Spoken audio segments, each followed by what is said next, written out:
What is up, Ada Nation? Welcome to Dap Central. I'm your host here, Fareed.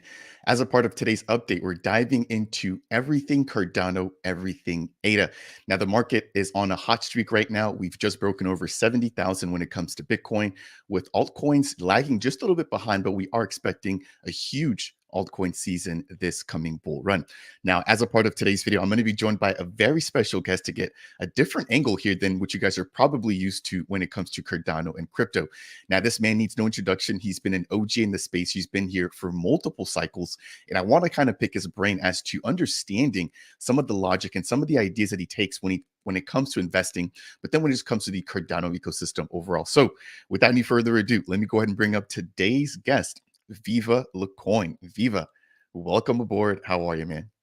What's up, brother? What an honor to be with the #1 content creator around education that was voted on in Dubai.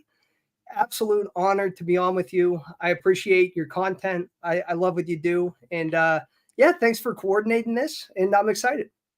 Yeah, not a problem. It's my pleasure. This has been overdue. I actually met you a while back on the Cardano Thor show. If I'm not mistaken, he's actually got his Friday show going on right now. And that was just such a really good, genuine conversation. The both of you guys really kind of opening up my eyes to a whole different kind of scene within Cardano, right? So I tend to focus a lot, I believe, on the DeFi aspect of things, on the protocol side of things. And, there's also somewhat of a different crowd, right? Which is really big into the NFT scene. And that's kind of where I kind of put you. Now, over the course of the last couple of days when we've been speaking, you've actually kind of gone in a much broader range than I anticipated. So I'm excited to have you on here. I think this will be a really, really good conversation. But before we just kind of dive in even any further, can you maybe give just the viewers who are seeing you for the first time a little bit about your background, how long you've been in the crypto space, how long you've been in Cardano, and just kind of where you see yourself fitting in this entire ecosystem? Absolutely. So for anyone that doesn't know me, I am Viva LaCoin BTC on Twitter. Just go by Viva LaCoin. And the whole reason or premise for the name that I chose when I made that was because I was already in crypto for the prior cycle. So the 2016 to early 2020 cycle up until the halving that led into where a lot of the people that we know here came in around 2020, 2021 post-pandemic. But I chose Viva LaCoin because I've always viewed this market ever since I understood decentralization, what it was for, was a digital and financial revolution, more so than anything else. It could be DeFi, it could be this new business model on NFTs, it could be just specific art, it could be various chains. But when it comes to accessibility and security and transparency, it is a revolution. So I chose Viva LaCoin to kind of commemorate that as we come up through the various cycles and up against the largest powers in the world, either regulatory wise, governmentally, even though they just cleared a spot ETF, which has its own angle of control that it gives them over the market.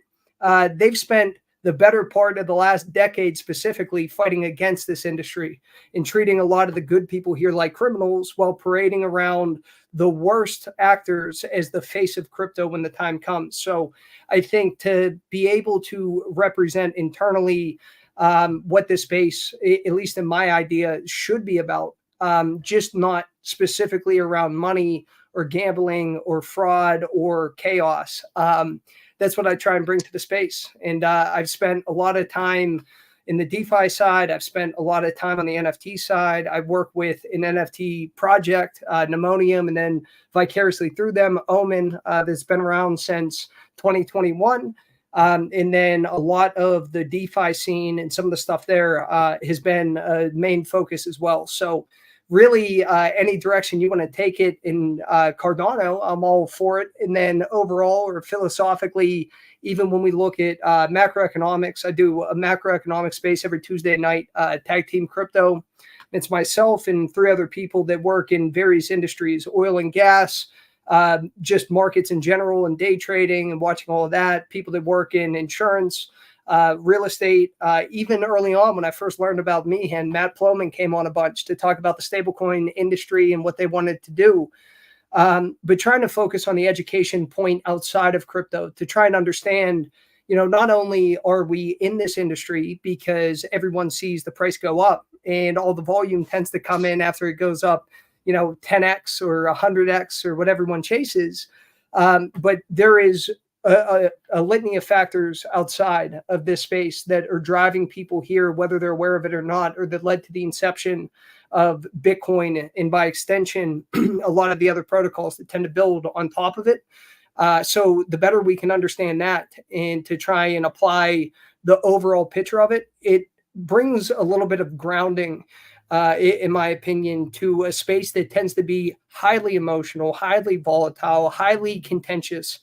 No one wants to be burnt out. No one wants to be taken advantage of. No one wants to get burned. And everyone should be self-sufficient. Inevitably, after being here for a cycle, you want them to start to have confidence to navigate it on their own, as opposed to waiting for people just to share, whatever they're buying, or, oh, here's like whatever my alpha group is throwing out. Like, inevitably, like, most people lose money in this market over the course of the cycle because they're not self-sufficient, or they're not understanding the value proposition of what to do and when to do it. So yeah, that's kind of like the condensed TLDR.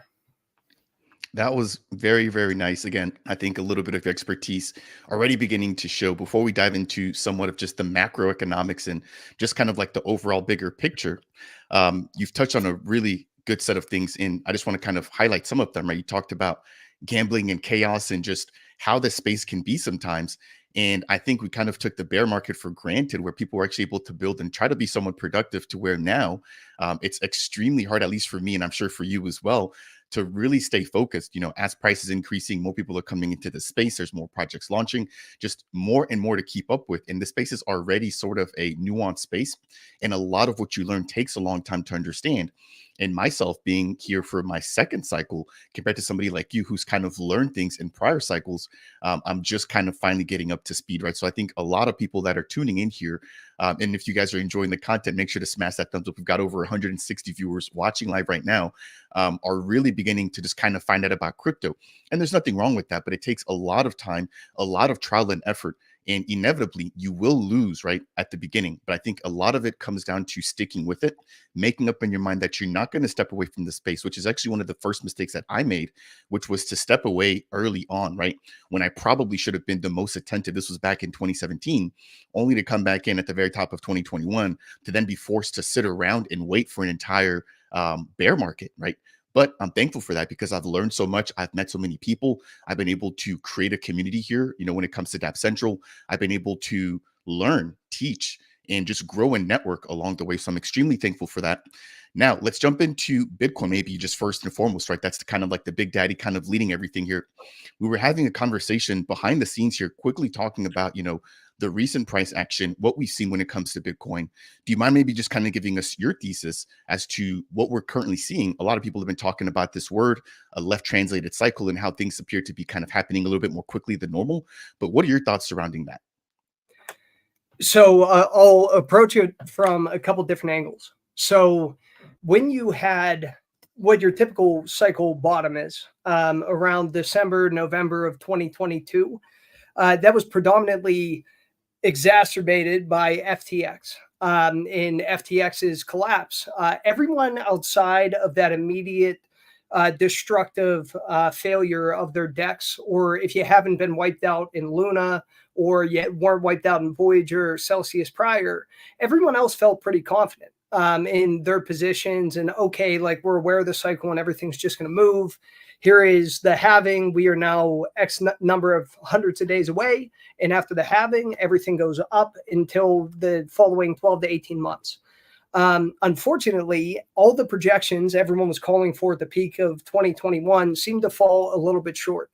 And macroeconomically, we were dealing with a ton of different issues around the pandemic response, when they printed $10 trillion in debt.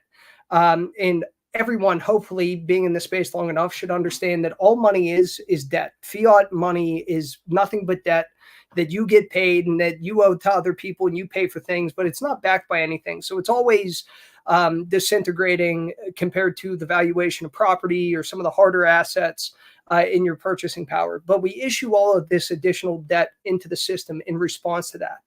Now, a couple things that took place prior to that last cycle beginning. So at the end of 2019, we're very similar in nature when it comes to overall markets in having an inverted yield curve, which, to boil it down incredibly simply, just imagine interest rates start to creep up and it starts to make things more expensive and lending and borrowing becomes more difficult. We're in that exact same spot that we were in end of 2019 or in 2008, 2007 or 2000, 1999. And the market crashed. And of course, you have an event that everyone leans on, like, okay, here's the sole reason why it occurred. But instead of allowing the market to really break down and cool off, all of that additional stimulus from shutting the world down made its way onto the balance sheet of every large business, made its way into everyone's bank account, although individual retail predominantly paid off credit debt and different things. We saw a massive decrease in the amount of credit card balance shortly, and now it's just absolutely skyrocketed to $1.1 trillion at these highest, like 24% interest rates that we currently have. But Bitcoin got a little bit strangled and caught up within that cycle. And we only topped out slightly below $70,000. Inflation starts running up towards that high of around 9% year over year in the US. And we have to start to react to it. So we go through what should be a breakdown of the market because we delayed it with all the stimulus. And all of a sudden, here we are higher than before. And a couple different things led to that. You have back-end liquidity that's being injected into the market. The reverse repo, or essentially where all this money goes and the banks keep it for a slightly higher, usually 5 basis point interest rate, put it in the reverse repo fund. They're injecting that into the back end of the market to try and prop things up a bit because economically things are tapering off and looking very weak. So you have weakness in the economy. You have no real justification outside of AI all of a sudden becoming this massive tech bubble. And sure, there's 1,000 different good potential things that it could amount to, but we've essentially put it all on the back of one company, just like a Cisco or a Nortel. While in the meantime, these 7 tech companies that are raising the entirety of the market are all starting to plan how they're going to manufacture their own chips, and Microsoft's going to start creating their own things. So you have NVIDIA in these companies just dragging everything else up. It makes it very tough to tell going into this cycle now, are we going to have a general market crash? Because a lot of that extra liquidity within the system, a lot of the excitement around these tech stocks, big investors, CEOs, people that are exiting the market. Last week was the largest sell-off of tech in a week in history. So you would think if we're going into a secular bull run and everything's just going to go up from here, they would keep everything on the table. And I promise you, they know more than either of us on what direction things are heading. And on the back end and in dark pools and where market makers are short selling into demand to try and drive those markets up higher and to provide those shares, that's starting to taper off. So to me, I think that this is, you can't even call it a dead cat bounce. It was obviously a little bit of a bubble, a little bit of chaos. But at the same time, banks began to fail. So I would call it my biggest failure as far as my expectations. Most things were pretty on point for what I expected, including kind of this condensed timeline on where debt was going to get out of control. Around 2019, I had like this 12-year like layout, and we printed all that money. I condensed it to around 5 or 6 years. But I thought that the banks were going to start to fail. They're exposed to all this bad corporate real estate, and they lost all this money in the worst collective year for bonds and stocks pretty much in history. So their hedge is essentially gone. They're not in crypto. Gold and precious metals are being suppressed. So there's no real flight to safety, and you can't refinance because interest rates are incredibly high. And you're dealing with this issue where we had the second, third, and fourth largest bank failures in history just a year ago. And that is in response to a lot of liquidity issues and solvency issues and no parameters around their capital requirements that were essentially limited or lowered to zero at the start of the pandemic. Now, all of a sudden, everyone's money's trapped in this system. Every corporate real estate contract lost 50 to 80% of its value. No one is going to work in the offices. No one can afford to rent downtown. So all of these billions and billions of dollars of skyscrapers and things are essentially hemorrhaging value. That is a problem. So when Bitcoin is now coming up to its halving and we expect a certain outcome, there are two different things that I would consider. One, you have still, in my opinion, a tie or a correlation to traditional markets. If you were to overlay Bitcoin and NVIDIA, how everything moved over the course of the past 2 years, whether one moved first or one moved later than the other, they're very, very similar. Now, the problem is when you have things start to cool down economically and unemployment start to spike and the Fed saying, oh, we're going to cut, which historically always leads to a market crash. And all of these big money people are coming in via the ETFs, which they're not even looking at the altcoin market. They're not saying, oh, is this where I move it to ETH and then I move it to L1s? Like, they're in Bitcoin ETFs. None of that money is even going to permeate the rest of the market at the current moment. So when it's time for them to take profit and to move, they're not going to diamond hand this based on a cycle. These large conglomerates have the decision-making power to move it how they see fit, which gives them a little bit more power to manipulate the price if they want to. Now, whether or not that's going to occur, or if we stay correlated with that market as it breaks down, when it does, and if that occurs before the election or after, those things are all speculative in nature. So you have to take it with a grain of salt. And I'm always one, and I mentioned this with lending and borrowing protocols and synthetics in Cardano or DeFi in general. Same thing applies to active positions in traditional finance. I would not be leveraging. I would not be in active positions. I don't do price predictions. Like, those types of things are where you saw just over the course of the last 24 hours, we had around $900 million in liquidations in our market alone today. So people are getting greedy. And I wouldn't even call it greed. It's kind of a crossroads between greed and fear that I always delegate to desperation in a way, just as we see gambling start to pick up during harder economic times in general, more specifically in traditionally the lottery.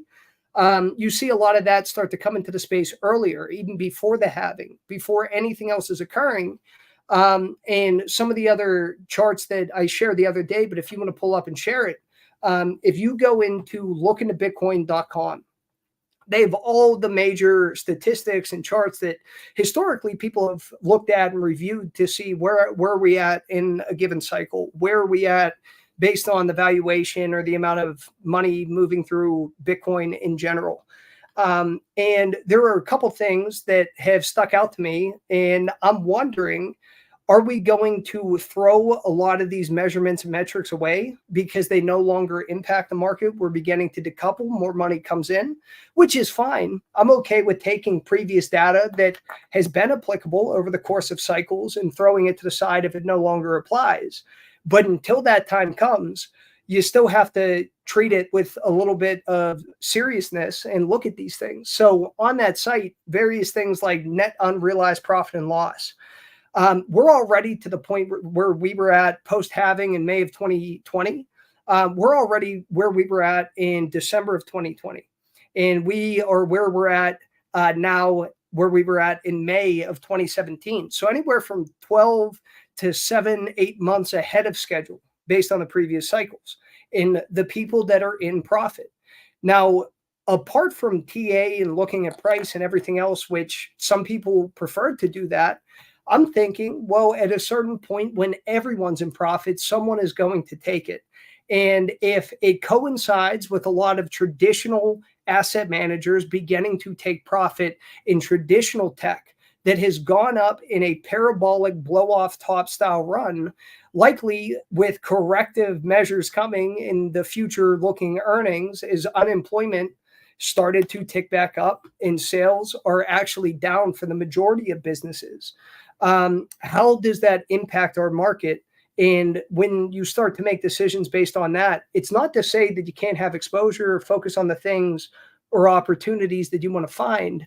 But I've never found a benefit to going all in a singular direction based on a particular thing needing to happen. And a lot of people in our market right now need this next thing to happen. If we don't go up in a straight line up and right, then there's going to be a lot of people in our market that are going to have issues. And I have a lot of people that have reached out to me lately and saying that they've been having hard times in their normal life outside of this space.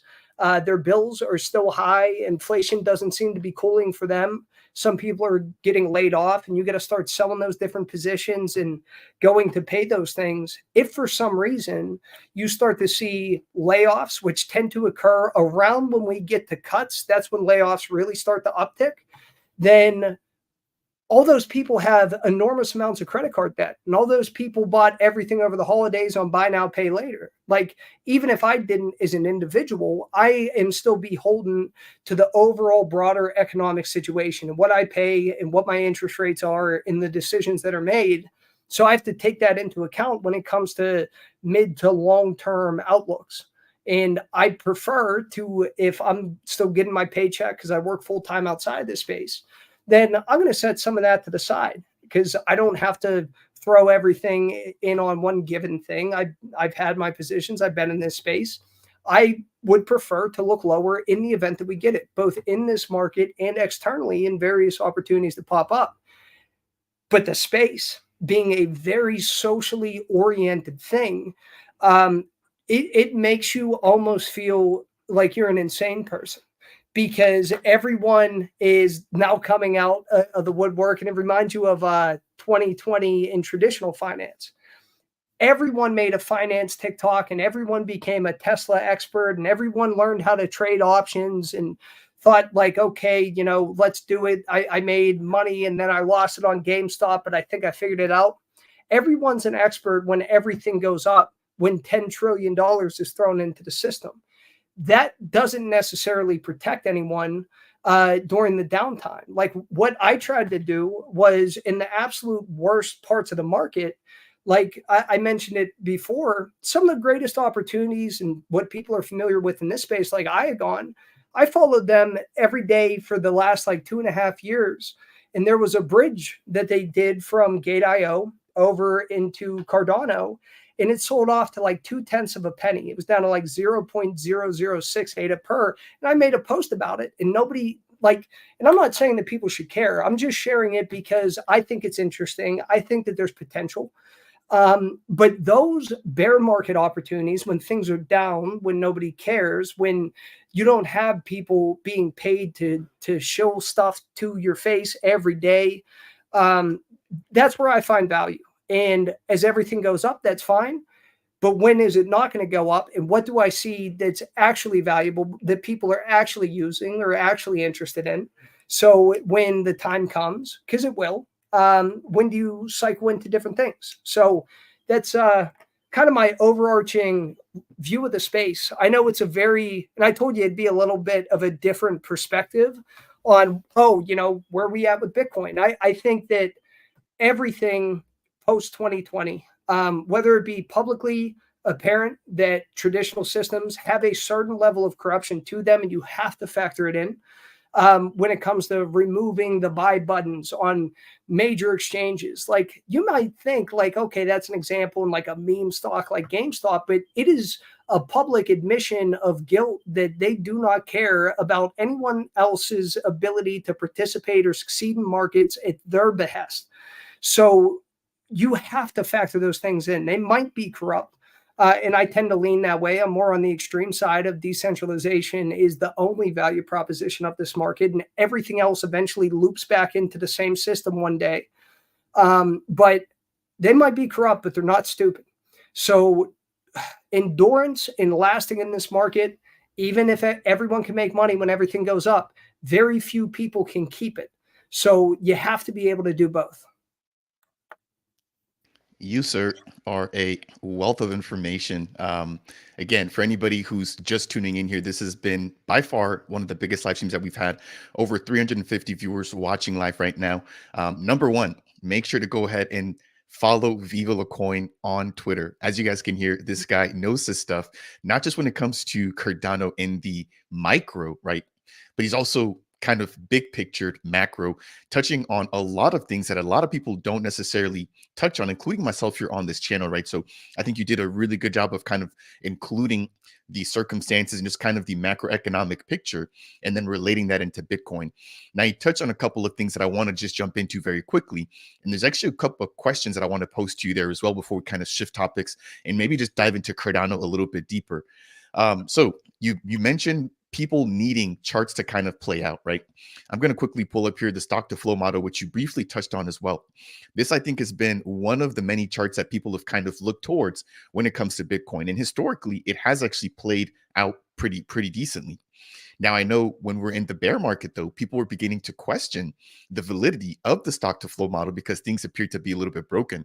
But now that we've kind of diverged back into what appears to be the path, a lot of people are kind of leaning on this again. Now, I'm of the mindset that whatever the masses think is going to happen, the market always does the opposite, right?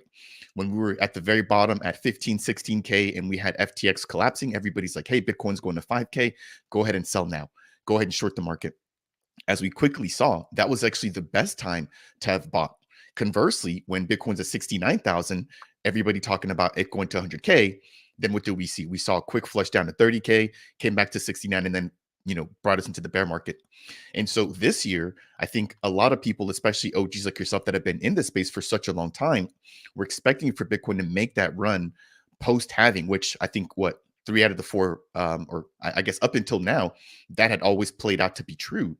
And what we saw this time, as you mentioned, was things playing out a lot quicker than before. So if I jump back out here on the weekly here on Bitcoin, we have top to top. This was from 2017 all the way till we broke that all-time high leading into the 2021 bull market, that taking a total of 36 months.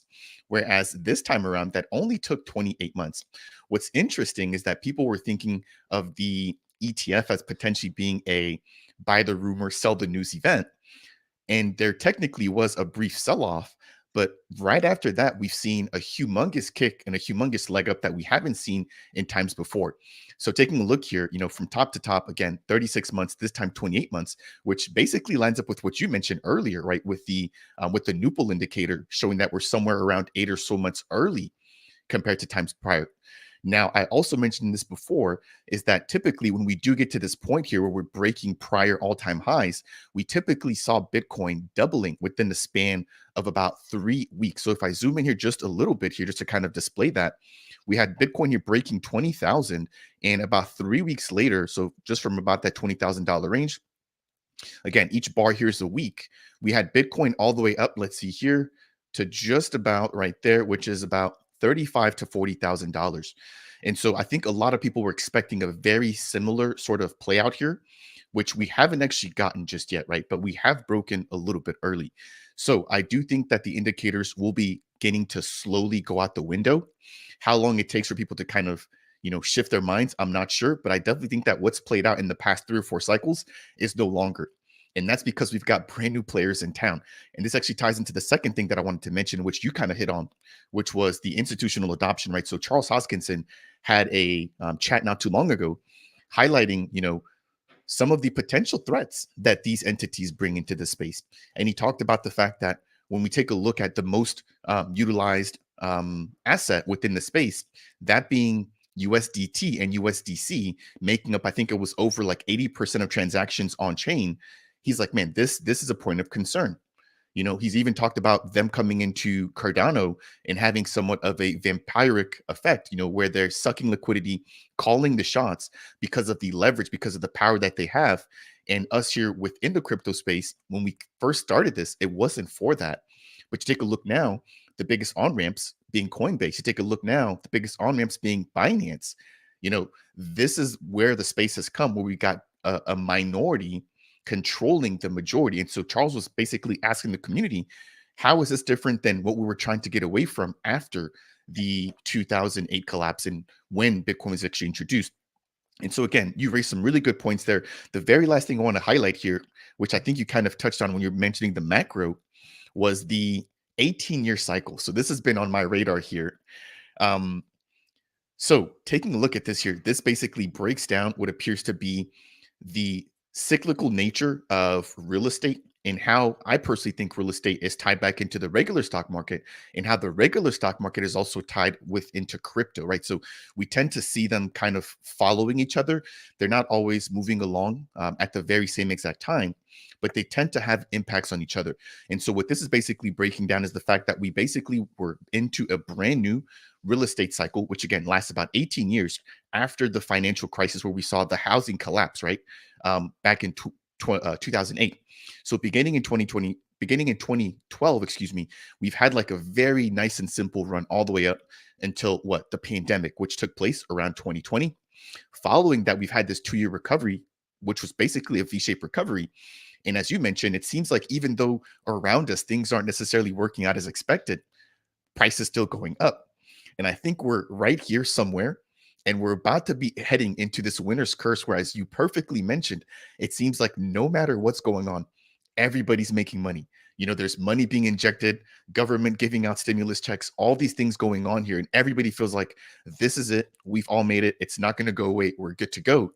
And what inevitably happens is you get this huge market crash. So I think a lot of people are expecting for the huge market crash to take place here in 2022, 2023. But what I personally think that we're seeing is this winner's curse as a part of the 18-year real estate cycle, where we're going to see a lot of profit being made in crypto, all of that then shifting over into real estate, that beginning to peak out sometime in 2026. And then there's going to be a massive correction in the entire space. So I just wanted to highlight that there again. I think you did a really, really great job mentioning the macro. And hopefully, what I've kind of reiterated or kind of added here at the end has kind of flowed with what you've mentioned. Again, a very, very different conversation than what I normally have here. But the community seems to be enjoying it. A lot of engagement in the comments here. And again, we're now nearing about 400 viewers. So if you guys are tuning in here for the first time and you're stopping here by Dab Central for the very first time, consider subscribing. Check out the channel. Everything Cardano based here, we do cover it. And I will definitely be making sure to bring Viva LaCoin back here on the channel to have more of these macro conversations from time to time. All right, that was quite a bit there, Viva. Let's dive into Cardano specifically now. So there's been a recent ETP listing, right, by Liquid, providing access to institutional investors to Cardano, not just traditional Cardano, but also Cardano staking rewards. There's the upcoming launch of USDM, a fiat-backed stablecoin, in less than 48 hours from the time that we're shooting this video. There's so much going on here in this space. There's been teases of upcoming announcements. What are your thoughts just surrounding Cardano specifically? What are you maybe looking most forward to? And then I've got a couple of follow-up questions after that. Perfect. So again, I'm going to approach this from a couple different angles. So for anyone wondering, ETP, exchange traded product, over with, I believe it is in Switzerland, where they were meeting with them, or somewhere around there. There's a couple different exchanges where they want to work to actually enable some liquidity to come into our market and use their yield products to be able to shore them up. And think about it like a tiny version of what was happening with the Bitcoin ETFs, in a way where they're utilizing some of our market and kind of wetting their feet in it a bit, but more directly with a particular DeFi protocol that's built on top of Cardano. I think when we look at value in the space, like even Cardano in general, I want to say, because there's a lot of sentiment that shifts and pulls around as everything's super volatile. And they're like, well, Cardano's too slow. Look at Solana, and everyone's trading meme tokens there, how fast it is. That's going to be the adoption. And that's fine. People can do that. I don't care what anyone does in this space. Like, success is a long-term thing. So if you can find it in the short term, go ahead and do it. But I would put my money, and I have put my money on the fact that we'll be able to, over time, collectively scale a decentralized platform compared to everyone becoming generationally wealthy on getting airdrops from just logging into an application and gambling on meme tokens. Sure, people are going to have really good luck at certain points, but the sustainability or overall benefit of the space is not going to impact the majority. Which is what we need for true adoption, which I believe comes out of necessity, not out of marketing and not out of speed or anything else, but you need a necessary thing that forces people into a different frame of mind. And I think a lot of, although it's a different protocol, when you look at how traditional finance champions some of the stuff that they know on the back end they can manipulate or issue more of, or regulate or pull everything in, of course they're going to champion it because they can make the most money. It's very quick because you have to sacrifice the aspect of decentralization for scale, and then they can do whatever they want. It isn't a threat to the traditional system, but the things that are like Bitcoin, until they legitimately could not fight it and kill it, because they've tried in every avenue that they could, then all of a sudden it is, let us purchase as much of it as we can. And even on that Look into Bitcoin site, one of the charts, which I think is one of the most alarming, is the current active Bitcoin addresses. It's actually stagnant. It hasn't gone up. And that's including all the people that made wallets that are participating in ordinals, and all the people that are trading the BTC tokens over there. We're not even seeing more new people come into that market. So right now, when I look at Cardano, it is through the value proposition of decentralization. That is the sole value proposition. And then we can scale things out over time as long as we can get the governance right. Another example, just to lay the context, these exchanges will list meme tokens and random things that people are just going to speculate on. But Binance, having the Department of Justice now injected into their veins after flying CZ out and arresting him, because they're calling the shots on what can and can't be listed there now. Immediately after the fact, Monero was delisted. And Monero is strictly focused on privacy and the sovereignty behind your decisions coupled with privacy. They do not want self-custody. They do not want privacy, and that isn't speculative. That has been what they have been fighting and attempting to curtail every single step of the way. And even with these ETFs, they're not saying, here's a elaborate multi-billion-dollar investment in education, and we'll teach you how to custody it and how to protect it and what you can do with it. It is, give it to us. Give it to us, and we'll charge you a fee, and we're going to hold it. And then we'll buy up all the shares and the miners and everything else. I think with Cardano and how we're doing things currently, it's going to frustrate people that do not understand why this market exists in the first place. And they're going to look for, how can I make money in a failing fiat system that is so bad and so corrupt and predatory that it sparked the inception of this market to begin with? How can I make this fiat and put it back into whatever bank I want to put it into? Let's say Silicon Valley or First Republic or wherever else. So these regional banks that implode, the larger banks that bail themselves in, you're making money that's going to devalue and be sucked into that system. And as they inevitably get towards the CBDC, your API, your play that connects you to the exchanges, it's not going to work. They're already talking about Bitcoin as a matter of national security. Now, all of a sudden, it matters after the fact because they can't control it, and they're afraid of other large nations and the BRICS coalition that are finally starting to come to be, that they're going to benefit, or countries like El Salvador that were essentially blackmailed by the IMF to stay away from crypto, or else they wouldn't get the predatory loans that they were going to give them, or the International Monetary Fund, for anyone that doesn't know. They don't want you to participate in this market. And when you look at the value of what you're trying to do here over time, you want to make value. You don't want to make money. You want value and you want freedom. And in certain contexts, you want privacy. If you lose those things, then none of it matters. And when you have large corporations, like I remember everyone being excited about Amazon, or no, it was it was Amazon wanted to come out with like a NFT marketplace, and everyone was like clapping, like, imagine how much money is going to come in. They're going to remove royalties and eventually charge 25% transaction fees based on the total, just like they've raised the prices of everything else. And the access, depending on countries or your ability to participate, would be gone before you know it. So in Cardano, being able to keep everything distributed, coming up on Voltaire, it is incredibly important that we get that right.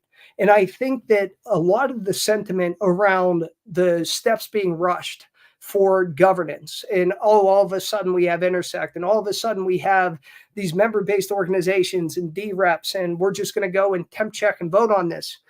I understand in a way why it's being expedited, because right now, even in the month of March, the SEC is still fighting and mulling over a case that calls Solana and Polygon and Cardano the same way they did in June of last year, bureaucratically and unconstitutionally calling things securities when they have no power to do so. It has to be Congress. That is now up for appeal. And if we start getting hit with all of this red tape and garbage before we establish Voltaire and governance and decentralization, or get the keys out of the hands of some of these entities that, although probably could do more by some people's definition, or extrapolate a little bit more on the details of how we're going to do it, then we have a massive problem, and it could threaten the entire ecosystem as a whole.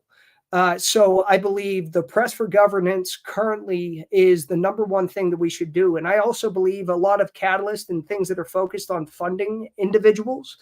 I have no problem with in Fund 12 if we all hit the pause button and said, what are the single most crucial things we need for an ecosystem as a whole? I understand people want to be entrepreneurs, and I understand people want to scale their businesses, and they want to have their audits paid for. But we need to focus on things like input endorsers and actually staff that and fund it and press it. We need to focus on things around wallets and security and interface that makes things easier for people. Any of the partner chains or partnerships or things that we need to fix, like scaling wise or infrastructure, it's better for everyone if we just set aside whatever that fund was going to be and put it directly towards that. And I know people wanted to divert it elsewhere, not only to their own proposals and businesses, which I love and support and champion. Like, I want people to be able to submit proposals, and I want to fund innovative ideas that benefit the ecosystem as a whole. But in the short term, with the amount of users and our ability to actually scale and process, if we could do it, in my opinion, we should bite the bullet and do it. Don't spend everything, just a single fund. Focus on that and decide what's most important. But for the actual decision that everyone wanted to do, to take all that money and onboard USDC, it is a massive liability in the long term for this chain. I view USDC as a long-term Trojan horse that is a pseudo CBDC. In Circle, their parent company, they're a board member on the World Economic Forum, the same way that all these other corporations and conglomerates come together and figure out how can we dictate how these systems work globally. And when you can claw back and freeze funds, although sure, you could do that to protect people or when there's nefarious activity, every single time in traditional finance, not just with the US dollar, but the 100 other fiat currencies and coins that have been devalued and misconstrued over human history, it always fails. And there's always an overreach when the power is in the hands of a few people. And Charles has spoken about this. It wasn't necessarily my first thought about it, but I do agree. If there was ever a vote or a push to fork the chain, or let's say they went in, bought up a bunch of Cardano, started to try and fracture things off, well, they could have it support all of their dApps and their specific CBDC, and it leaves the rest of the ecosystem essentially to suffocate. It removes a lot of the freedom and sovereignty that people enjoy here currently, but will eventually be under immense scrutiny one way or the other across all blockchains, not just Cardano. We just have this little Goldilocks zone in the middle where 400, 500 million people are participating in a market, and the broader governments and powers that be in the world are trying to figure out exactly how to strangle out self-custody and to strangle out your ability to make your own decisions.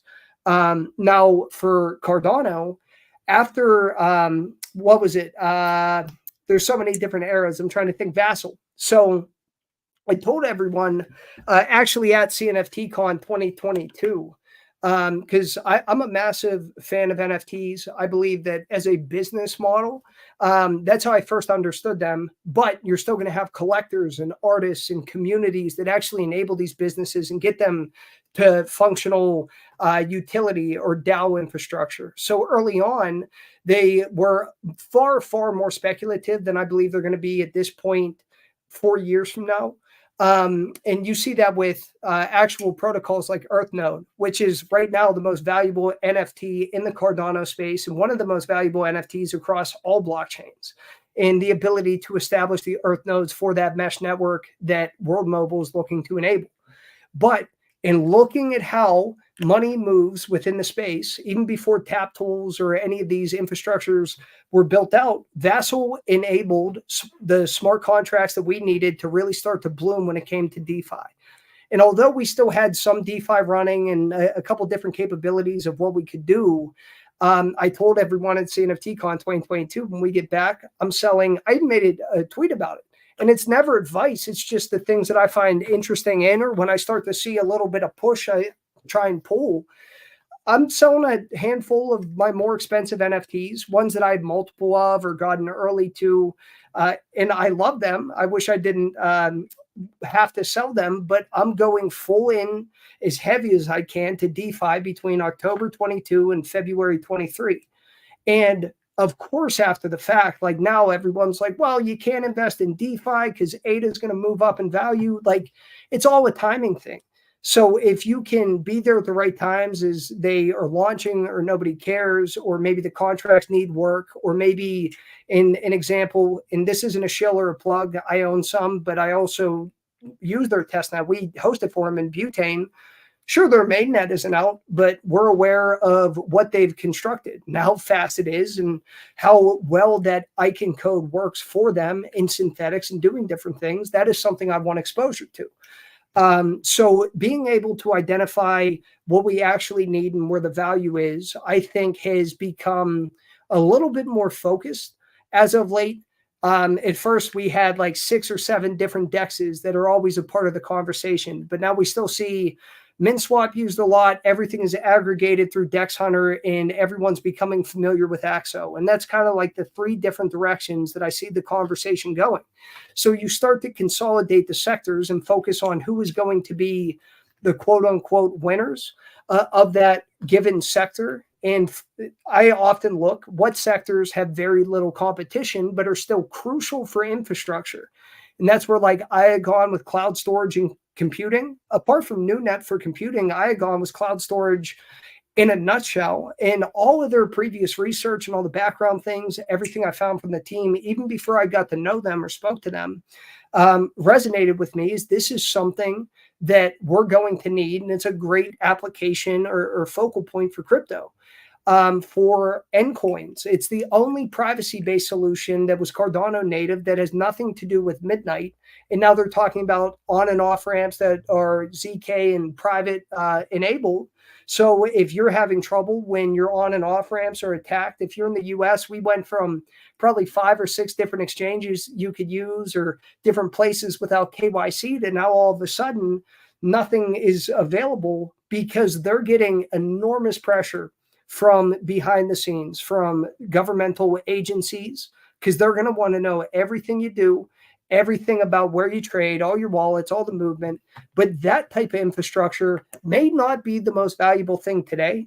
But I think in terms of use and protection and insulation and inevitably value, not dollar denominated, but within the system, it carries stuff that I want to focus on. So I think there are so many things on Cardano that are great and useful and valuable in blockchain. Now it is a matter of maturity of conversation around all of the participants. Because I always say, and it's never like a negative thing, like everyone wants to be degenerate, but nobody wants to face the consequences of being one. It's always a team or a protocol or an expectation or a timeline. When even all the way up to Charles, which he's a very contentious figure, even within Cardano and how people view him, when you say 5 or 6 years ago or 4 years ago, here's what we want to have by X date, then you take all the volatility and all the hurdles and all the additional research and actually putting it into practice. sweeping global change doesn't happen overnight. And I would also venture to say it's never going to happen on the roadmap or the timeline as expected or identically to what we thought that we could do. But you see plenty of individual independent developers creating coding languages and scaling ideas and things that we can do over time. That to me is valuable. But it's a conversation that is a very tough one to have. And for anyone listening in that might be like, oh, that's too serious or anything, like, do whatever you want. I hope you find the ultimate success. But I also still want to be practical about it and recognize that the consequences that a lot of people face are also because of that culture. So you can welcome it, but you also have to say, you have to be careful, right? You just can't expect that to go on forever. And when you're being told things, anyone that brings anything up to you ever in this space, they're probably already involved. They already have a position. They already have a better understanding than you. So you are already coming into something that is financially oriented, off balance compared to everyone else that was there prior to you. And being able to stabilize your understanding of those things will not only lead you to just better long-term positions, but I think it would bring so much ease and peace of mind to the individuals that tend to always be walking on eggshells or super tense within the space. But yeah, that was kind of my initial broader Cardano spiel. I know there's a ton of different applications, a lot of different creators and protocols and directions we can go. One last thing I will touch on, because you did mention it, and I know in my little roundabout I didn't want to ignore it, and that's Mihen. So with Mihen and their stable coin, I applaud them. It is an absolute pain to try and do what they are doing. I spoke to Matt plenty of times, even before Mihen was really established, or they were going through the process of getting all their banking licenses or trying to go directly through the US to do this. And it is incredibly difficult. You have to imagine it like, okay, I'm going to go on a hunting trip and I'm just going to post up in the cave of the bear. They essentially had to go to the front lines where these banks and these institutional people that have never recognized our industry at all and attempt to do it the right way so that we could have one-for-one backed stable coins in fiat and have access to it, including in the US, which has been increasingly more difficult to find unless it is Tether, which is the definition or the quintessential example of a Ponzi scheme. And then you also have USDC that I view as a long-term Trojan horse for a CBDC. So they've done incredible work, even with their delays and the other things that they did. And I saw a lot of the large protocols coming out in support of them, including MinSwap, that just said they have a DAO vote going on right now to mint a bunch of USDM and to start to put liquidity into that stable coin so we can start to utilize it in DeFi and lending and borrowing and different places that you're not going to face the immediate risk of depegs or collateralization issues that, although I appreciate what Indigo and Jed have done, when they're smaller, it takes very little to throw them off kilter. And there are consequences to that, just as there are opportunities and arbitrage or whatever you want to do. But the average person just wants stability. And Mihen is an example of a project that every person listening, every person in the space collectively should want to succeed. We should want them unequivocally to succeed because it only makes every transaction, every need for liquidity, every need for stability more capable for our space without further exposing us to some greater negative actors externally, even if it's a trade-off. So I just wanted to touch base on them. To Matt, to Jill, to anyone else, if they do listen to this, you guys are rock stars. And for all the headache and heartache that you went through, I'm endlessly appreciative. Yeah, they may very well be listening, excuse me. Now over 540 viewers watching live again. If you guys have not already followed Viva on Twitter, make sure to do so. He's always dropping gems, nuggets. Again, touching on everything, Cardano, macro, micro, whatever the case is, he's got a really, really solid understanding of this entire market. I want to take a minute. We've got so many comments coming in here. I'm trying to play catch up. I typically like to take a little bit of time just to kind of highlight some of the comments. We did get a lot of comments coming in about your beard and asking about whether or not it's styled. Maybe just give us a little bit of alpha there. How do you keep it looking so good? So this is I didn't even trim it, didn't shave it. This is just the beard as it came in. It's actually shorter than it usually is. But no, I was that weirdo in high school back when we were kids. Everyone thought like at 14 you start getting a little facial hair, like you're the first one, and everyone's like, "Oh, that's nasty." And then by the time we all graduated, everyone wanted a beard. So it's just always been a gift and a curse. But yeah, just I do use just a tiny bit of beard oil, especially through the winter. Just something to try and keep it moisturized. I'm from a very cold, weathery area over on the East Coast here. But yeah, I just don't mess with it and just let it breathe. It looks good. Keep it up. Whatever you're doing is working. I think somebody actually confused you earlier for Charles, but the way that you've been speaking, I'm like, man, you dropped in gems like Charles too. So again, really appreciate your time. We've got a couple of other content creators in the house. We've got Pete from Learn Cardano. We've got Josh Noriega from Late Game Crypto, and we've also even got Paul here that was chatting a little bit earlier. So thank you all guys for tuning in. I would love to get all of them on here for some of these broader discussions as again the market continues to heat up. We've got a couple of questions. I just want to go ahead and just hit on these really quickly back to back to back. One coming in here from Danny White. Will USDM pump ADA? I'm just going to ask you yes or no, Viva. What are your thoughts? It's going to take time. Like liquidity ultimately will make things valuable, but you're going to have to scale that up. It's not like $50 million in USDM were just dumped onto the market. That's why MinSwap's even doing the vote. Like everyone is going to have to build up that liquidity inevitably. I think it will be a net positive. Very nicely said. I tend to agree with you as well. I did speak to Matt Plowman a while back, and he said that at launch they were expecting a couple of million. They've right now, I think, barred things to just institutional investors in businesses, but they will be opening the doors for retail to begin minting, I believe, within the next couple of days, if not weeks, after the initial launch. So, Danny, hopefully that gives you a little bit of clarity surrounding your answer. Now, earlier, I mentioned the 18-year real estate cycle and how we could potentially be in that winner's curse, right? In that last 2 years where everybody's making money. This question came in here from Jamal Rogers asking, does Empower or GoKey play into that 18-year real estate chart towards the future?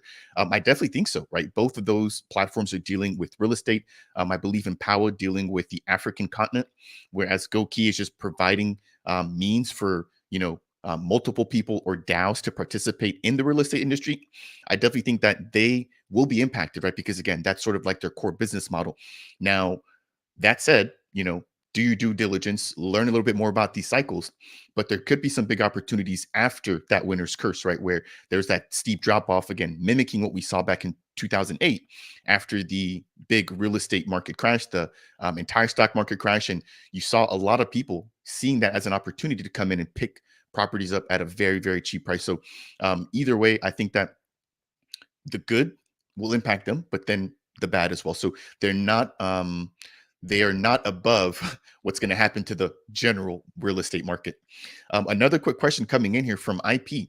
Does an ETP mean that this is now legit crypto and that it's now mainstream to the world? And I believe this is in reference to Cardano and the liquid ETP that we're discussing earlier. Just for reference, I believe this is the second ETP that has now come out in Europe. I believe there was one that was put out in 2020. However, this one I think is legitimate and it's different in its own rights, given the fact that not only are you getting exposure to ADA, you're also getting exposure to the underlying staking rewards. But then on top of that, Swiss 6, if I'm not mistaken, is the third largest exchange in the European region. So this is a major player, right? But then in addition to that, we've also got Grayscale and 21 Shares, which also have their own ETPs, which are funded or collateralized fully by ADA. So it's not the first, it's not going to be the last, I assume, but it is good, I think, in terms of just getting the name for Cardano out there and then seeing the fact that a Cardano-based project led the way, I think was really, really reassuring. And hopefully more projects look to do very similar things outside of Europe, maybe within the United States, etc. Another quick question. This is directly coming in towards you from a River Rock Homestead. What is your favorite project, Viva? You want to give us a little bit? You've mentioned, I think, a couple. You've mentioned butane. You've talked about Iagon. You've talked about pneumonium on the NFT project side of things. But what would you say right now is your favorite project? So I'll give you first the answer I know he wants from the NFT side and from my own personal joy and heart that has gone into it. Omen and Pneumonium, and that has been a now we're in our third year. A lot of people weren't familiar with Pneumonium early on, even though when Goofy Chris back before he started Sneck was doing all of his engagement rankings, we were always showing up just based on the community that we built. But Omen is kind of a consolidation collection of all the different artists and all the different people that we worked with. And the overall collection was done by Victor War, who has Art of Women. He did art with Danketsu. He's a phenomenal artist and an even better person. He created that collection. And then on the flip side, we have the women's side of it, which there's no dilution to that collection. It's all one collection. But then underpinning the overall ecosystem, we have a DAO that we've been running since the first month of 2022. It was back in the early DAO conversations. I remember being on, if you've ever spoken to Jay Crypto, who did a bunch of YouTube and stuff in the past, great guy. But he held about a dozen videos each week, and it was the DAO off. And there were a lot of companies and projects that aren't here anymore that established these DAOs or tried to do this. A lot of people were becoming incredibly illiquid or greedy and buying up all the blue chip art, like, oh, this is going to appreciate. But we took it a different path. And we tried to distribute those decisions amongst even our smaller group of individuals as we went. And that was incredibly successful. That overall treasury was up about 300%, which again isn't like we yeeted it into a meme coin and got a 10,000x gain. But when there's 11,500 NFT projects and the majority of them ran out of budget or the majority of them disappeared and could not manage to cope with the market volatility, it was incredibly impressive to see everyone come together and do that. And with some updates that we have coming in April and over the course of that month and the following, we're going to extend the concept of that DAO and get a lot of different people active and mobilize them and give them opportunities and structures. And then there's one other thing that was misunderstood initially when we did it. I've seen it copied or replicated, tried to use it a couple times from other projects since. But we had a PHTR system that we put in place, and it was just a paper hands tax reward system. And I know that some people are like, oh, you use the word paper hands. I'm like, it doesn't matter. What is the intention behind it? Does it divert the funds back to the holders? So over time, all of those secondary royalties that come in from buyers, sellers, anything, the team doesn't take a single ADA. It's all distributed to the holders of the project every single week. And we already had all the infrastructure built up because although it's not an Ada Anvil hat, I always support Cash and those guys. Even before they were Anvil, I was working with them. No one knows this about me, at least that's still in the space, I don't think. I had a project. It's the only thing I've ever put out individually. And it was a charity that I did for a community member in Pneumonium. They had a liver transplant after getting COVID, and they were in a coma for about 2 months, and they had these medical bills. And I wanted to do a charity mint. I set up a multi-sig with ADAO and roundtable. Everything was open. And PB from Ada Anvil, who's one of like their core team members, before he was on with them, he reached out and he was helping, and Cash and all those other guys were in the background, and we did it. And we managed to raise that, but it was the first ever mobile mint. And I went back to Nemo, and this was June of 2022. I was like, these guys have mobile minting, and you can see it on the Eternal DApp. How cool is that? And Nemo thought that they were scammers at first. Like, that's how early this was. But they let us know, hey, we're starting a development agency called Ada Anvil. And we were their first client. So we were the first larger collection to mint mobily. We were the first to pilot their affiliate links. We piloted their non-custodial staking services first. And we've been like their crash test dummy, but also like their original partners. And I could sing their praises all day. But the reason I bring them up is a lot of projects will say, hey, we have an idea, and they'll mint and they'll have these funds. and then they can't start to build on top of anything or give back to the community, where we had this infrastructure, both culturally with the community and visually with all the different artists, because we had 18 different policies that you could burn in that. It was a super complicated mint in layering and everything, but we had all that infrastructure. So after the fact, we could hit the ground running and have staking for those ADA royalties going back to individuals up within a week. A lot of the stuff that we're building out and the other teams that we're working with, I hope a lot of people find it exciting. But yeah, that would be my favorite project, just because I'm passionate about them. But every morning, for anyone that does follow me, I try and post like these collages of all of my NFTs, all these different teams and people that come together. Like, as long as it's not like a scammer or a negative person in the space, like anyone that has the courage to show up and attempt to do something in this space, even if it isn't defined, I respect them. And a lot of those teams and people I really look up to. So that would be my favorite NFT project. A little bit of bias, but also I feel like we've really earned our right to be in the conversation now. And much love to River Rock and the community, all those guys and girls over there. You are the best. And from a protocol standpoint, I have to give it to Iagon. And where a lot of individuals really didn't care or hear about them up until let me see if I can find my post. I'll send it to you. When a lot of people didn't care about them early on, they all of a sudden just blew up, and everyone's like, wow, okay, now they're like 0.2 ADA, what are they? It was like right on the tail end of the meme token stuff. And with them, I have been a long-term supporter. I was buying them when they were an ERTC contract back in 2021. I made exchange profiles in different places just to have access to them. And I'm sending you the tweet that I was mentioning that I shared in February of last year. So it's not only to highlight, like, I was laser focused on them, but also opportunity in these incredible, what I believe soon to be world-class products. Those opportunities were there 12 months ago. And they were open to everyone. You just have to have access to the information, understand what you're looking at and why there are certain sell-offs. But I believe cloud storage and infrastructure and even compute are incredibly important.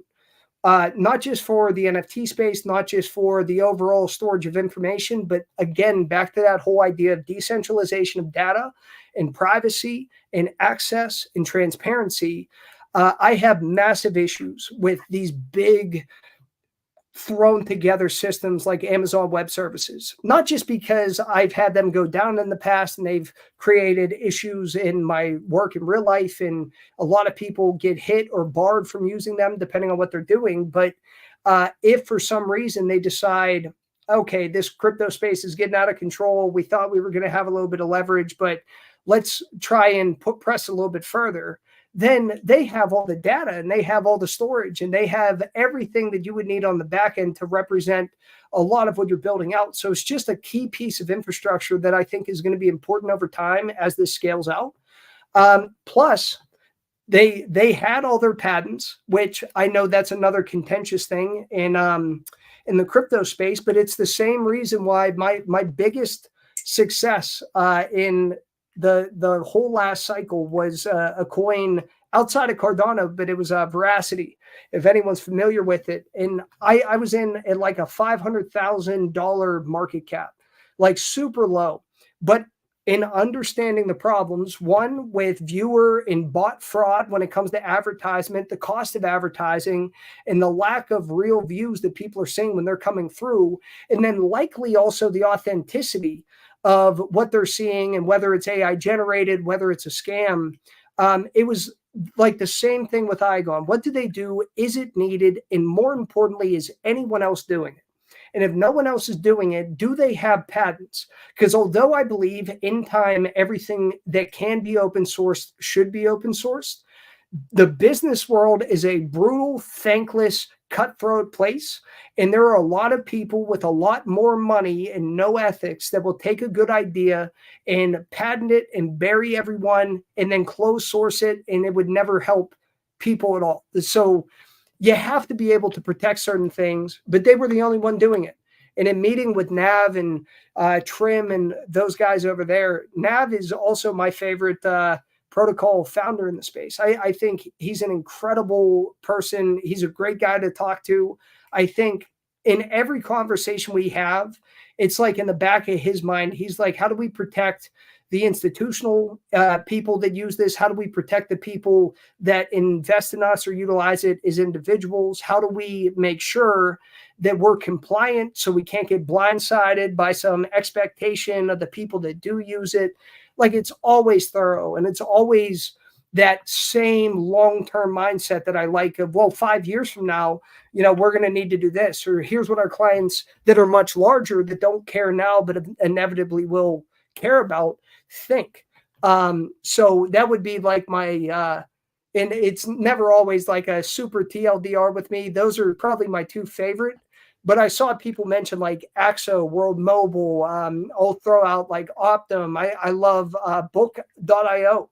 I think the accessibility and the fairness and transparency of literature and education is not only a massive problem to begin with, but I believe it's only going to get worse, especially as political extremism, even in the US, becomes almost unbearable. It's very hard to find authentic middle ground, like perspective on what is happening and what people need, or with any empathy or both sides of the conversation.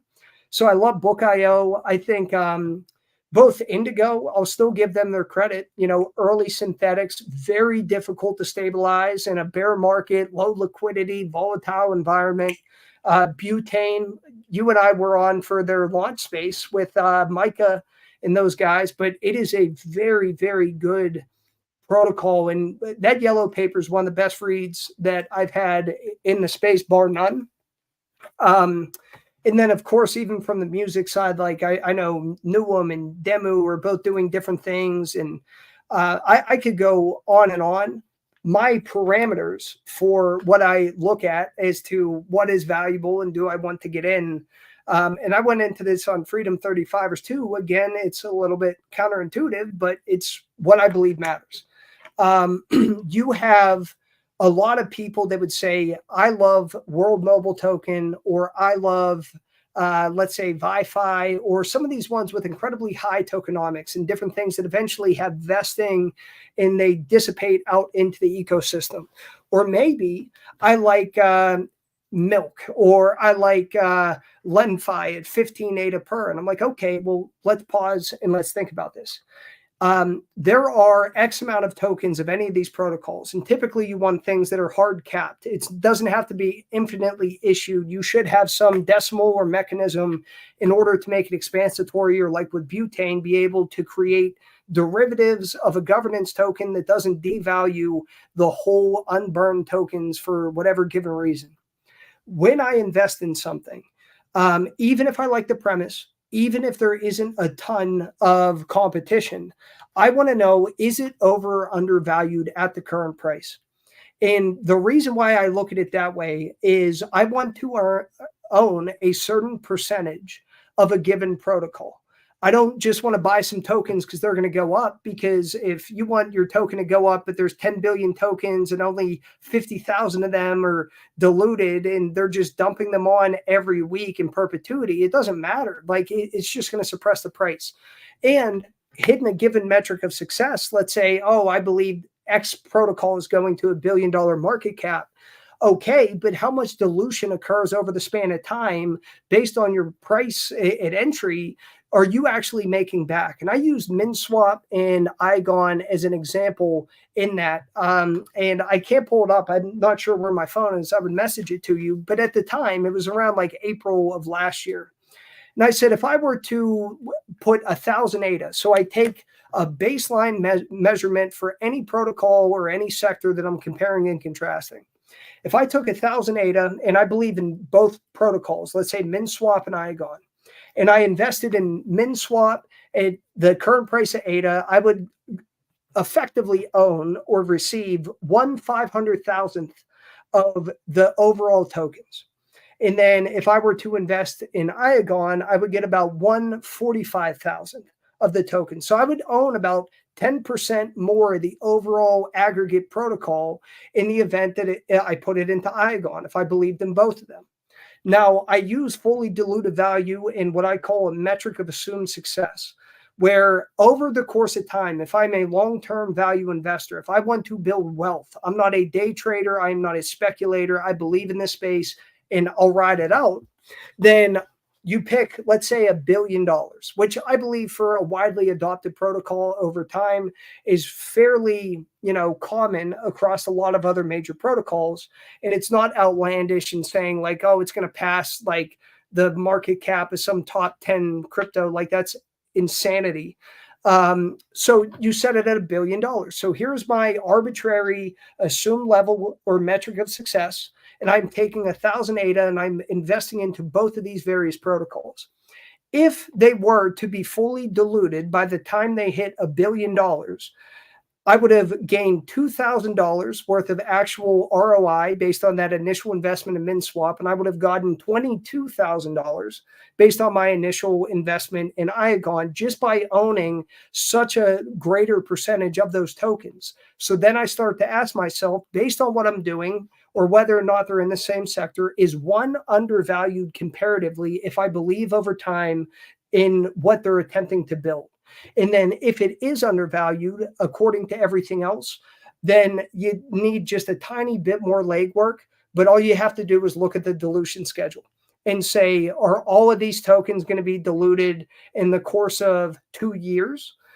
Because then that's going to factor into the price suppression a little bit more, as opposed to a protocol that's a little bit longer term. I'll use Book.io.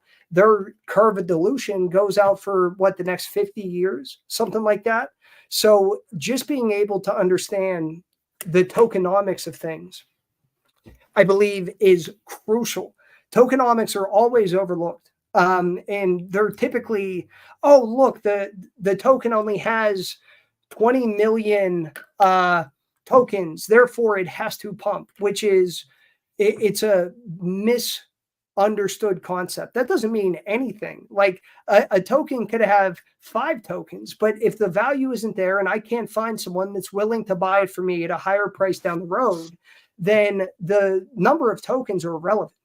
It is, and then if you want a higher percent and there's only a couple, am I paying too much for one of those tokens or a fraction of those tokens in the current environment based on the volume, the market cap, and more importantly, the fully diluted market cap over time? So in that case, that's kind of how I view my unbiased assessment. And then you can start looking into, what do I personally find valuable? What do I enjoy? Am I a big advocate for DeFi and lending and borrowing? Then I may have focused more, and I did focus super early on LendFi. I think they have a great product. I think that they're super communicative, even with the delays in V2. Their governance is very on point, and the ability to make collective decisions, I believe, strengthens a protocol both in communication and delivery over time. We are in the first inning of a very long game. So you have to be able to get the governance right on a protocol level or on an L1 level, or inevitably something goes wrong and you make a change, leadership does something that everyone disagrees with, and chaos ensues. Everything loses value, everyone panics, it threatens security, and it's a spiral effect. So I think finding things that you enjoy and you want to be a part of, that have good governance and that fit into that tokenomics model, it has done incredibly well over the course of the last 14 months, even in the sell-offs. Like there's an extended conversation about what is a better route to go. Hold Cardano or hold CNTs, ADA native DeFi, which one will yield more? And I would say, well, Iagon is up in ADA price currently because I was looking for the entry that I wanted. because it's going to be individually based. If you go and chase a candle up to a 10x in a day all-time high because of an announcement, it's obviously, it'll skew the result. But on a US dollar level, not only am I up in ADA, but I'm up about 125x on a US dollar level. And I believe that they're not going back to zero. I believe that that company has stability. And even if ADA does gain a bit, it matters on the entry. So the answer is yes, it will outperform Cardano, considering how Cardano has a greater market cap at the time when nobody cared about DeFi. Cardano's market cap was 650 times larger than the TVL that we had within the system. And if you believe Cardano will be successful as an economy and an ecosystem, then at some point you would expect some type of scale. If the TVL is $0 and Cardano is at $100 billion market cap again, you have failed somewhere in the usability or the value proposition of that.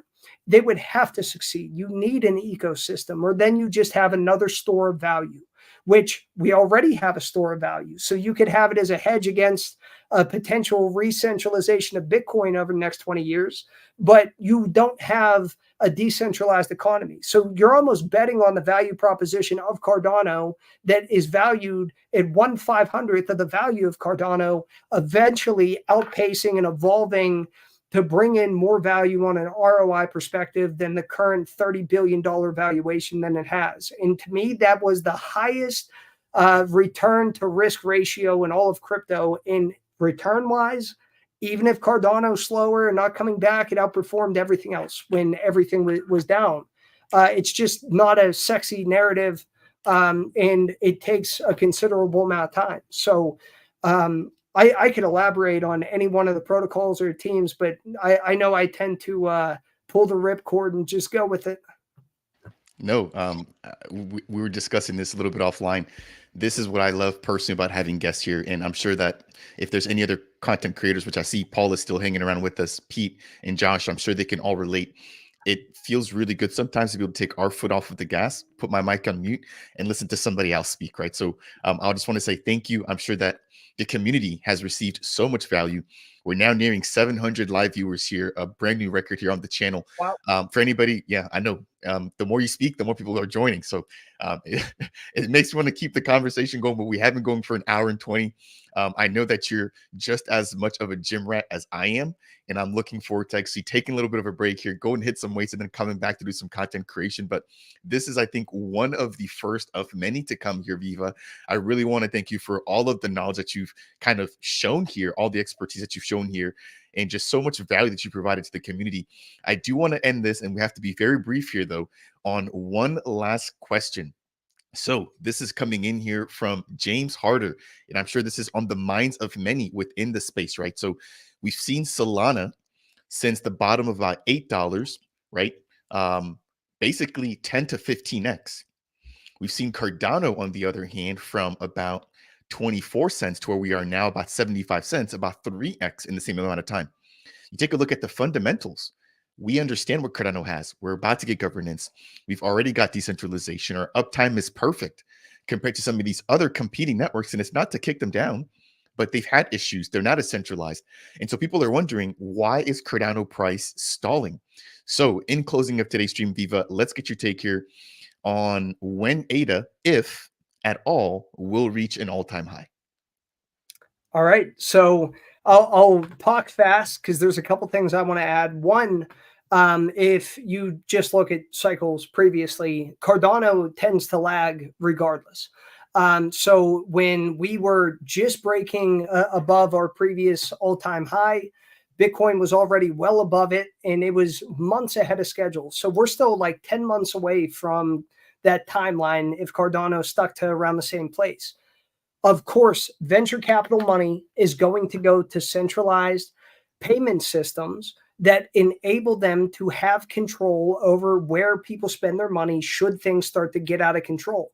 Centralized money went into Luna Terra, and that was the next big thing. And I know people are sick of using it as an example, but I'm going to continue because there is a certain risk over the span of time that extends beyond your ability to make what you perceive as money.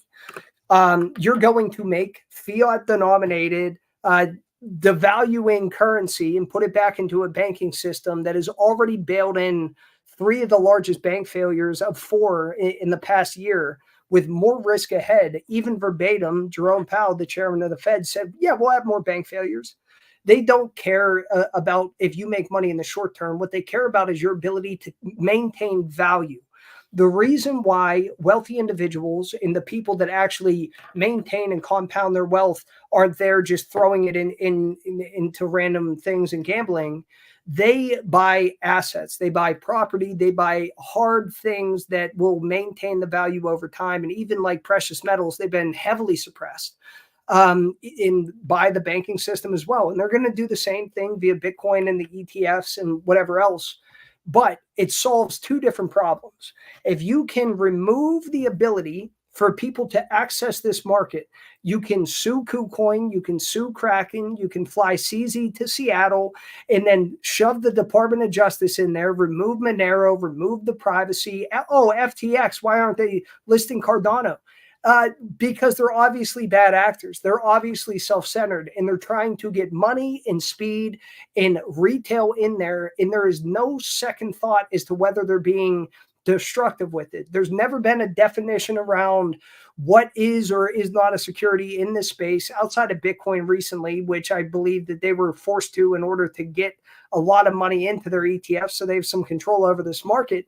But your value is solely your ability to keep it, your ability to represent value and make decisions yourself. And as that continues to be squeezed and destroyed, one day you're going to turn around and there isn't going to be an on-ramp.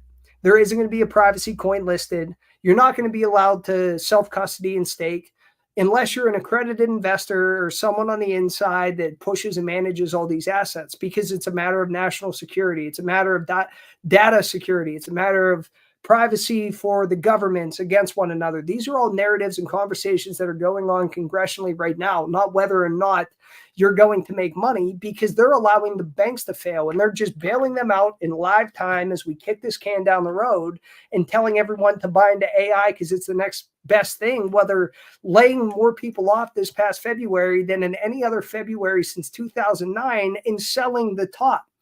The projections of value and what we need in this space and the ability to stabilize and keep it are wholly removed from price action. And I believe that at some point, probably by the end of the decade, especially with the BRICS nations, which for anyone unfamiliar, they're trying to create a bifurcated system away from the US. So they're de-dollarizing. That's Brazil, Russia, India, China, South Africa, and now Saudi Arabia and Iran and every country that we're fighting a proxy war against. So when they inevitably enable it, and El Salvador and all of South America enables it, the US is going to be in a very tight predicament. And they're not going to want their citizens gambling it or making money or fleeing to these other countries and taking the economic power. They want to break the on-ramps, remove self-custody, tax it to oblivion, and re-centralize it. So it will happen. I believe Cardano, if we don't have a crash over this year and we extend it into a full melt up and we see that crash at the end of 25 or something like that, then we'll probably see it. And if everything breaks down now and then we flush everything out, print back up into one final melt off, which that's the way I think it's going to go, but we'll see, then it may not hit it as quick as you want it to, but you're not going to lose your ability to participate, where a lot of those other things, because they will blame crypto. When this bubble does pop, they will blame crypto. That'll be the first thing that they'll blame for destabilizing the banks and removing deposits, even though they were failing. That deposit flight had nothing to do with the bank failures. They even blamed Silvergate and Signature and Silicon Valley all for crypto, even though they were wholly under collateralized and they had no money on their balance sheet and they blew up. They blamed crypto. And they used Sam Bankman-Fried, who they met with, who they knew, who dated the daughter of the head of economics that was Gary Gensler's boss, Caroline Ellison. They poster boyed them after enabling them. So in the short term, Like it's hard, right? I understand, like, you want those things to run up in value, but they're not going to be manipulated to get you all in at this point. This is more grassroots individuals on our side that are not going to be listed on exchanges because they're told explicitly, hey, this isn't our, they're not represented by, this firm or that asset manager. They're not just going to pay us $10 million for a listing to pump the thing. In the long term, it will be the best thing that could possibly happen to this ecosystem. In the short term, it's going to frustrate the hell out of everyone. But the value will still be there. And as that security and stability attracts institutional clients like Liquid with that ETP, and they're like, okay, you know what actually does matter? Stability and security. You know what does matter? Not shutting down. Those people are going to start to care. And as it builds up and becomes more difficult to break, the value will be there, but you'll maintain your sovereignty. And then you won. Until then, everything else is a matter of, even if you make money, can you keep it? And if you can't protect it, or it could be clawed back, or if you can't access it at some given point, then you win until you lose. So it's just a long-term thing to think about. And I try, some people say, oh, you're being so doomsday about it. And I'm like, yeah, because I've seen it. I've seen it, and I'm aware of exactly what is happening, even on the traditional side, and the amount of corruption and collusion in the direction it's heading. I don't want to see people get hurt. And I do believe that we have a great ecosystem here. What a wonderful way to close things out. I tend to think that people quickly forget the pain of the bear market as soon as the green candles and the bull market switches back on, right? And the last 2 years, I think, were a clear example of making sure to protect yourself in the event of downside. So I don't think that it's you being pessimistic. I think it's you being realistic after having been here again, as you mentioned, for multiple cycles. So it's not your first go around, and I'm sure it's not going to be your last, with the sort of precautionary mindset that you're already taking to this. Whereas a lot of people are sort of not necessarily in that mindset, but they're more or less in the degen side of things. And again, it's not to judge. Everybody can be in whatever corner of the space that they want to be, but it's also understanding and managing your risk. So that will do it here. We've bumped all the way up to 760 live viewers. Viva LaCoin, man. I cannot thank you enough here. For anybody who is just hearing Viva's voice for the very first time, again, it's definitely not going to be the last. Please check out the description down below. The link to his X account is down there. All the alpha and all of the insights that you guys just got here, you're getting on a daily basis via his X page. So make sure to follow him over there. Give him some love. I definitely appreciate you here. This has been an awesome chat, talking about the macro, talking about Cardano, talking about crypto, blockchain, and just where we are with this entire space. And so I want to thank you for bringing the entire Nemo fam out here. We've got a lot of people, and the official Nemo kind of actually did turn up here during the live stream at one point, and just so much kudos coming in here. Again, very, very well deserved. For anybody who's just tuning in here at the very last minute, this has been going on for an hour and a half. So please make sure to check out the replay, rewind, listen to all the gems that this guy has dropped. As I mentioned, he's been here for quite a bit of time. So I definitely look forward to having him back on here for another chat here. And I think we could touch on a few other things, which include fundamental analysis. We could talk a little bit more about tokenomics, and just how you're able to spot some of these plays. You mentioned veracity, you mentioned Igon. These are things that I think the community needs to be aware of. And we're doing this from an educational standpoint. Obviously, at the end of the day, people have to make up their own minds, their own decisions. But if we're able to help people, get financial freedom, that's what it's really all about. So again, it just seems like more people are just continuing to tune in. We've got Cash in the house. What's up there? We've got Bill, just so many people really all tuning in. Again, Viva, I want to thank you so much here. If it's anybody's first time here on this channel and you're watching this either live or on the replay, this is not new. Everything here is Cardano and crypto based here. And as the bull market's going to continue on, we're going to try to provide you guys with more and more high quality educational content. So if it's your first time stopping by, consider subscribing for more content. Check out the archive of videos. I will be going live tomorrow to talk about World Mobile, everything World Mobile, with Cal from Clover Notes, as well as Rob from Trek. And again, this is, I think, just the very beginning here when it comes to our relationship between me and Viva LaCoin. So if you guys enjoyed today's stream, smash that up.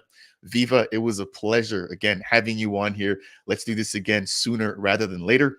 And on that note, for everybody who's here, thank you all. Have a wonderful weekend ahead. Cheers, everybody. Bye-bye. Peace.